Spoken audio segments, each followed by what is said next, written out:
see you guys in the dark.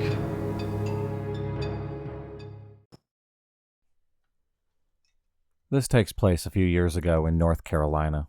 I remember it was October 2016. The trees were turning orange, and everyone's main concern was buying candy to pass out on Halloween, which was only about a week away. I was taking interior design classes at Wake Tech. I ended up changing my degree completely because the program was so disorganized, and I figured out that I didn't want to do it anyways. The schedule they had us on was extremely idiotic. To spare you the details, I had a 3-hour gap in between classes, which I felt was extremely redundant, but whatever. Instead of sitting around for 3 hours, I would use the time to take the 30-minute drive home, chill for an hour or so, then drive the 30 minutes to get back to school. On this particular day, I was running late to get back to school, not to mention driving through lunch hour traffic is definitely excruciating, so I decided to take the back roads to minimize my road time. Here's where the story takes a darker turn. I'm sitting at the stoplight that takes me down the extremely long, dark road that leads me directly to my school. As soon as the light turns green, I'm about to hit the gas when this old, beat-up 4Runner SUV pulls up in front of me, almost snagging my right headlight. Whoever was in the car was driving so irresponsibly, so that activated my road rage. The lane we were originally in ended up turning into 2 separate lanes, one that goes left and one that turns right. He was in the lane to turn left, and I was in the lane that turns right. So, me being the hothead that I am, I pulled up next to this guy, held my fist down on the horn of the car, and flipped him off. What happened next was something out of a horror film. While I was honking the horn at him, before I even flipped him off, he slowly turns to face me. I will never forget what he looked like. He was a bald, fat white guy, probably in his late 40s, early 50s. Beady eyes. But the one thing that I will never forget were his bottle cap serial killer looking glasses. He kind of reminded me of Jeffrey Dahmer, but overweight and bald. He was staring at me while he was driving. As soon as I flipped him off, I turned right. Not even 5 seconds down the road, I hear a plethora of honking behind me, and when I look in my rearview mirror to see what was going on, the same psycho cut through all of the cars that were behind me just to follow me. I knew he was following me because he would hit the gas and get real close to my back bumper, then let off the gas. Gets real close to my bumper, then lets off the gas again, all the while revving his engine at me. He repeats this for a while. He was driving maniacally, possibly trying to hit my bumper and cause an accident. I could see in the rearview mirror that he was screaming and throwing his hands up, flipping me off just like I did to him, only much more psychotic and looking way more violent. This was the only time that I didn't have my gutting knife on me, or any kind of weapon to protect myself. Stupid me, I know. But because of this, I had to think fast. I came up with another plan to pull up to the next stoplight that was green, wait for it to turn yellow, then immediately floor it once it turned red so that I could leave him at the stoplight. When I pulled up, I was in the left turning lane. He was behind me, honking and yelling at me out of his window. I didn't hear anything he said because my window was up, but I could see him in my side mirror. I didn't let his behavior get to me. I waited for the light to turn yellow, and at the split second it was going to turn red, I turned. Idiotically, I thought this would better him by keeping him at the stoplight. Of course, he runs the red light. Yes, I was surprised, even though I should have known someone was erratic, as this probably wasn't going to be abiding by the rules of the traffic. It still freaked me out, regardless. The only thing I could think of was, if this guy doesn't care about the laws of the road, then he probably doesn't care about the laws at all. In my mind, he was capable of anything. We were the only 2 cars on the back roads, with no stores or restaurants for miles. So instead of allowing my panic to take over, I started to scan my surroundings. I was looking for a public place, somewhere that I knew a bunch of people would be. I drive down this road all the time, and I knew there was a church coming up to my right. It wasn't a Wednesday or a Sunday where there would definitely be people there, but I took a chance. As soon as the entrance was in view, I whipped it into a church parking lot. By some chance of fate, there was a bunch of cars parked, and I saw a massive crowd of people walking out of the church at the same time I floored it into their parking lot, with the psycho guy still behind me. I rolled my window down, laid my fist on the horn, and screamed. Yes, I screamed. Just incoherent, primal screaming, with one hand on the horn and the other one out of the window, waving my arm around and flipping him off. I know I shouldn't have done something so unholy ground, but why don't you sue me?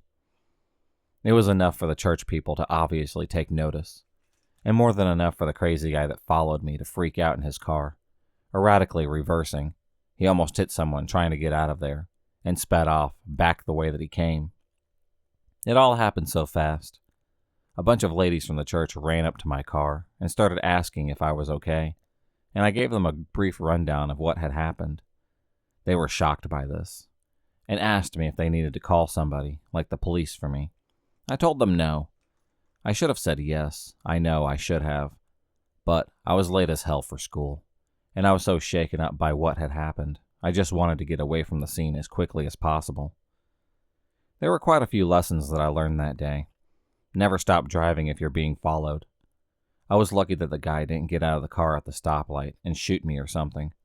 That was a dumb move on my part, because if he had decided to get out of the car, anything could have happened. If you are being followed, pull into the police department, and if you can't find the police, then pull into a public area where you know there will be people around. Most crazy people don't want to be caught doing crazy things around the general public. They want to be isolated, so that's number 2. And 3, if the crazy come for you, then you have to act crazier than them. Hence the screaming and incoherent loud noises and flailing around that I made out of my window. I saw his facial expressions change from pure rage to horror when he saw me bust out of a psycho move myself.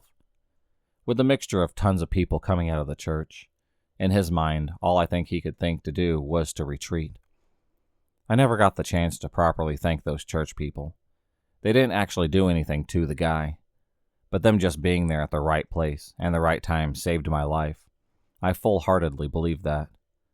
To the fat, psychotic, Jeffrey Dahmer-looking bastard, you better hope that you don't follow me again.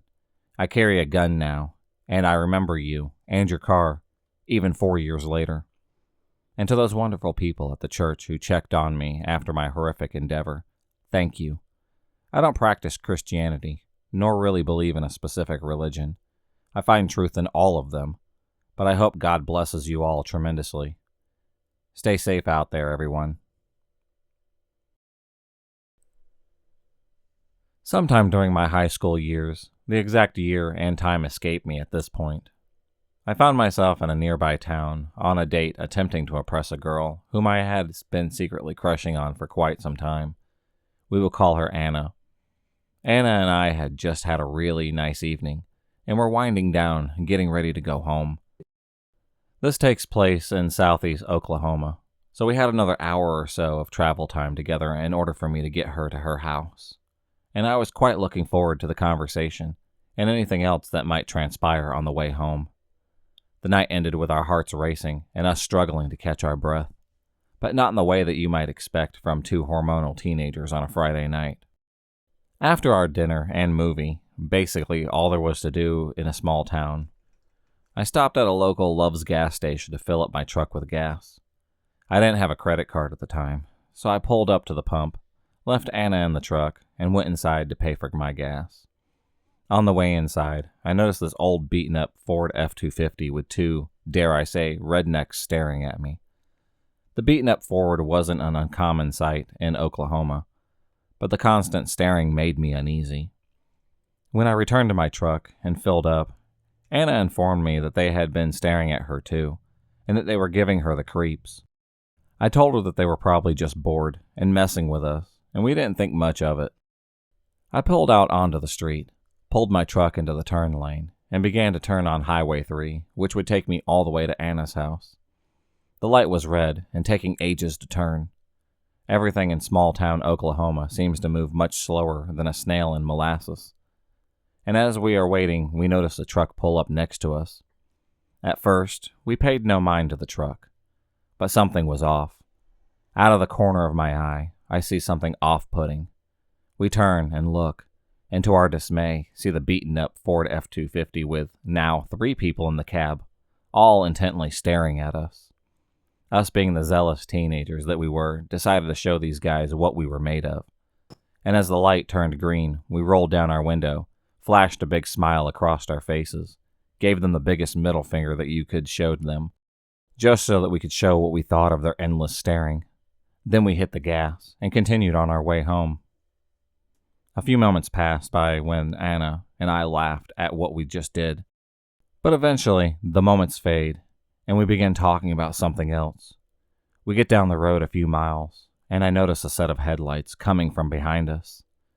This road wasn't super busy, but we had just come from a larger town, so there wasn't anything off-putting about the lights at this point. However, after a few more moments passed, we realized something is really wrong. The headlights began flashing and blinding us. The car begins swerving and eventually pulls over into the left lane to try and get beside us.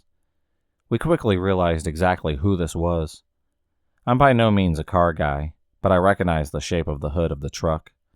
This was the beaten-up F-250 that we had just flipped off a few miles back, and now they were pissed and coming for us. At this point in my life, I was about 5 foot 8 inches and weighed about 115 pounds soaking wet. I was a little guy, and I knew that I stood no chance against 3 larger dudes. I was going to get pummeled into oblivion, or worse, and we had no idea what they were going to do with Anna. I slammed on the gas and began traveling as fast as I could down the winding back roads, trying to come up with some kind of an idea to get us out of this mess.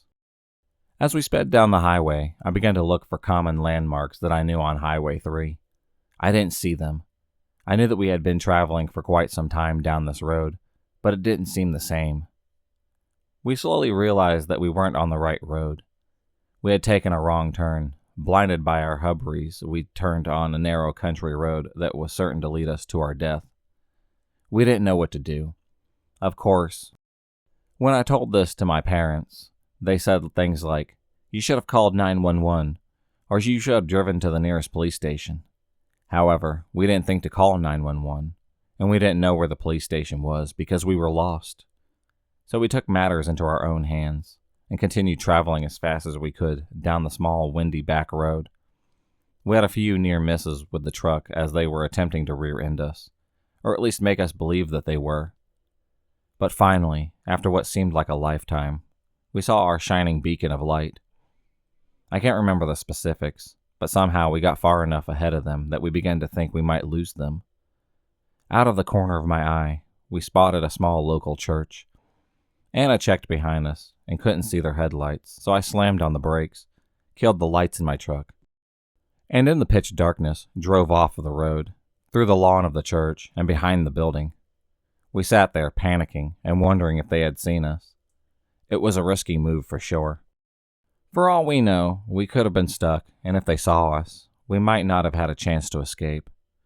We sat and watched as the beat-up truck passed down the road at incredible speeds.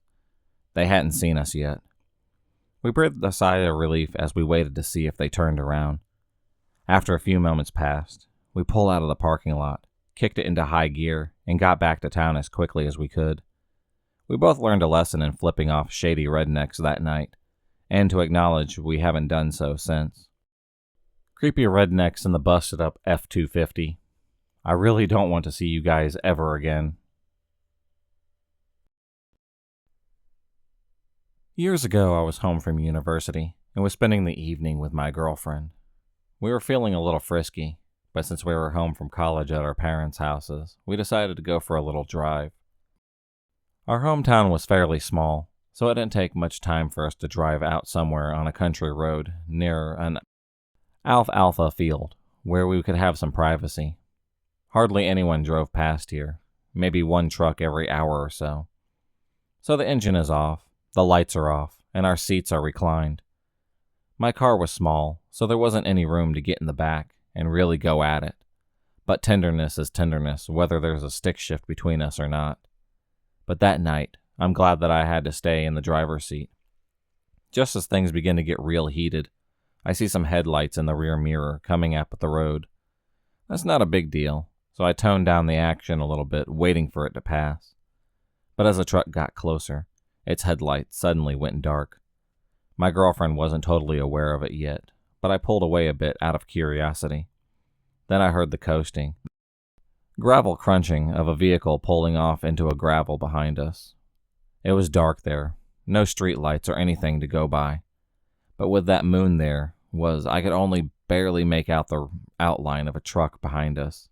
No cab lights whatsoever, and no running engine. I asked my girlfriend if her door was locked. This stopped her dead in her tracks. She said it was, and asked me why. I told her there was someone behind us, parked on the gravel. She immediately straightened herself up, and I put my seat back up, never taking my eyes off of my mirror. Then I saw the driver's side door of the truck open up. The cab light still didn't turn on in the truck, and I never saw anyone get out, but that was my sign to get out of there. I told my girlfriend that we needed to leave now, which she real quietly replied, "Okay." I started up the vehicle and tried my best not to spin out of the gravel, drove as fast as I could onto the road.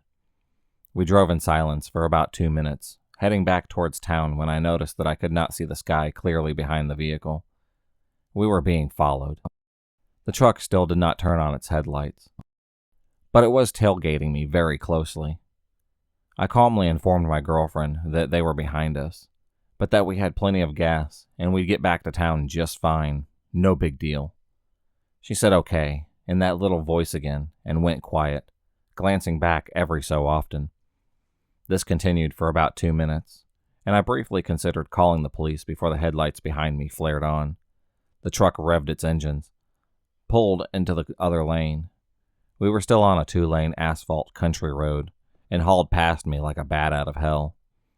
I felt like I should take her home at this point, but the last thing that I wanted was for those 2 assholes to follow us to where she lived. Whoever they were, they made me uneasy.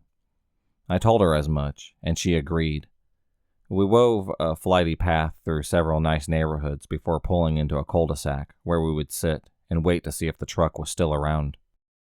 We never saw that truck again that night, but our cul-de-sac time did give us the opportunity to have the intimate time that we had been wanting.